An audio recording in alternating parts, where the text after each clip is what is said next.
first one we'll go for is actually one someone mentioned, I heard someone talking about in the gym recently actually, and that is lion's mane. So I'll read the extract of what Men's Health had to say. So far, some data suggests that lion's mane mushrooms are brain food. In other words, the aptly named fungi, give them a Google, they're pretty cool looking, that's what they said by the way, not me, can stimulate nerve growth and improve cognitive function. What's more, they're increasingly known for helping with anxiety and depression, as well as boosting sleep quality. Won't beat around the bush too much here. I've been through the data. There is quite a bit of data out there. Unfortunately, the quality is pretty poor. Obviously, Tom, you can tell me what you found, but when I looked at data, here's my conclusions on what I found on the data. There's limited data in general. Lots of it's done in Japan, which is no surprise because it is obviously from the Asia region, so it doesn't surprise me a lot of the data is from there. So, brilliant. Well, at least it's not the Germans anyway. It's like we're going against the Axis here. I know, yeah, wow, God. Up the Allies. Yeah. Right. This limited data, I said most of it's from Japan. Most of this limited data, so that's not good anyway, that's limited. But to make it even worse, pretty much all of it is on mice and animal studies. And there are some that's in vitro as well. And in vitro basically means in like a little petri dish in a lab. If we look at the human data, it is extremely limited. And we do find data that's done on humans. It's with a low subject size. We're talking like 10, 20, 30 people. And the doses they're given massive.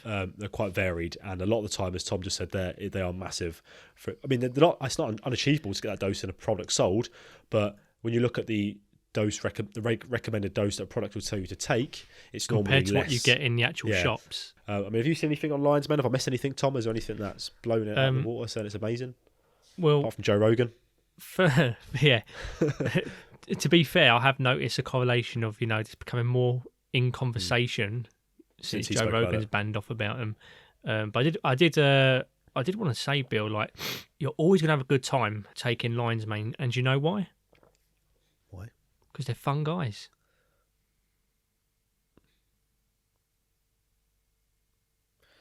But yeah, going back to like the dosage of what you said. Dear God, did you like that one? Listen, I'm ill. What's your excuse? My excuse. I've nearly cancelled the podcast. I was actually in the process of deleting. That silence was me trying to delete the podcast from the archive.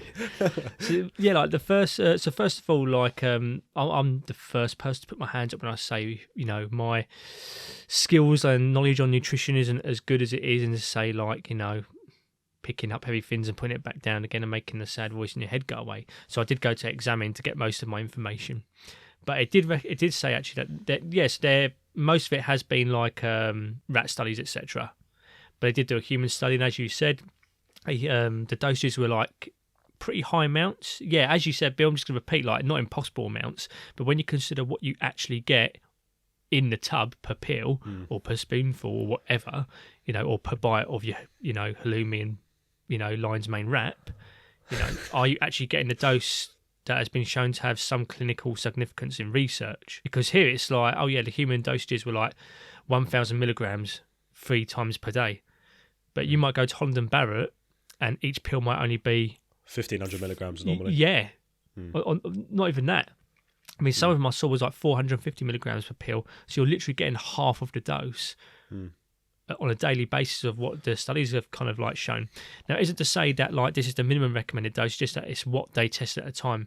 So they don't know what the optimal dose actually is at this current time. I'll be honest with you, like I do get frustrated with things like lion's mane, all these like nootropics in particular, if I'm being honest with you. We've spoken about before on a podcast. Yeah, and the reason why is because it is something that I get asked by certain people over and over again, like, oh, should I be taking this? Is it good to take? What one do you recommend? It's like first of all, I don't know, but also like, what outcome are you actually looking for here? Why do you want to take it? Oh, because it's supposed to be good for the brain. Okay, but good for the brain how? Yeah, how are you going to test this metric? What metrics are you basing this on? So let's talk about supplements for a second. In general, if you're taking creatine, straight away you kind of, well, unless you're completely clueless, but straight away you kind of know what the outcome is there.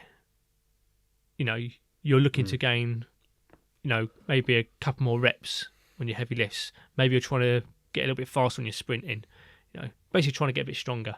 If you're taking something like protein, you're trying to supplement your protein intake, whether it be for, staying fuller for longer or maintaining muscle mass or building muscle.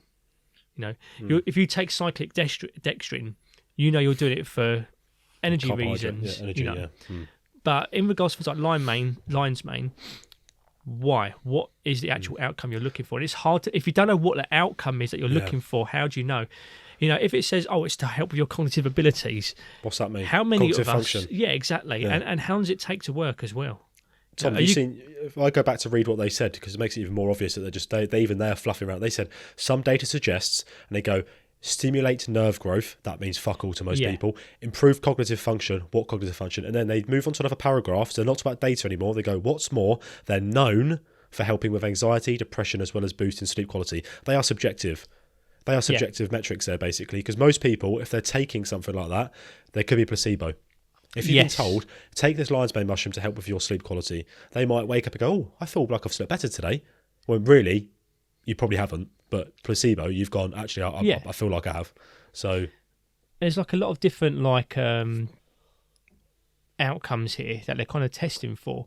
So yeah, like Alzheimer's disease, anxiety, depression, menopause, mild cognitive impairment, which can be subjective of what that actually means. And actually this is quite important if we remember this particular topic when we go into our meta-analysis discussion later on.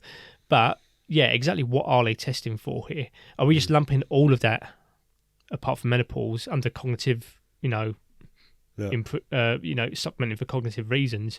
So yeah, it's really hard to kind of like find a conclusion of what you're actually taking it for. And if you're unsure of what you're taking it for, how are you going to know if it's working or not? You don't wake up after 3 days and say, wow, I feel like I've improved my cognitive function. I'm not saying that it doesn't do anything. It's just that it's very hard to kind of like find out what the fuck is going on once you're actually taking it.